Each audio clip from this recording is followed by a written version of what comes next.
Hello नमस्कार. यावर्षी माझी एकदम भाऊबीज साध्या पद्धतीने कशी झाली बघा. तर आमचे हे पुण्याला निघाले होते ननंदबाईकडे. मग त्यांना करदोरे वगैरे काढून दिलं, फराळाचं काढून दिलं. आमच्याकडे करदोऱ्याचा मान असतो भाऊबीजेला. मग त्यांच्याकडे दिलं, सगळं बांधून ठेवलं. संध्याकाळी माझा भाऊ येणार होता. दिवे वगैरे लावून घेतले. तर 5:30 वाजल्यापासूनच पावसाने सुरुवात केली. कारण पाडवा झाल्यावर मी लगेच हे इकडं पुण्याला जातात आणि मी अंधेरीला जाते. पण मला ह्यावर्षी तब्येतीमुळे जमलं नाही. मग संध्याकाळी 5 वाजल्यापासूनच पाऊस सुरुवात झाली. मग कसं मी भावाला फोन केला आणि म्हटलं बाबा नको येऊ, वाटलंच तर मी 2-3 दिवसांनी मीच येऊन जाते, कारण पाऊस खूप आहे, नको उगत रस्त्यात कशाला. मग 2-4 दिवस करता 5-6 दिवस निघून गेले. मला काय जायला जमलंच नाही. मग भाऊच आल्याच्या नंतर मग दुपारी आम्ही चहा फराळ केला. मग साडी घ्यायला गेलो दुकानात. एक साडी आवडेना, जेमतेम करून कसं एक साडी घेतली.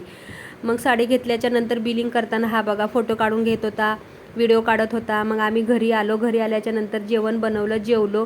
मग यांना लगेच निघायचं होतं कारण मुली घरी होत्या. मग जेवल्याच्या नंतर लगेच ताटं वगैरे उचलून ठेवली आणि लगेच निघायचं होतं. मग तयारी कशी करणार, साध्या पद्धतीने भाऊबीज केलं. कसं वाटलं तुम्हाला? धन्यवाद.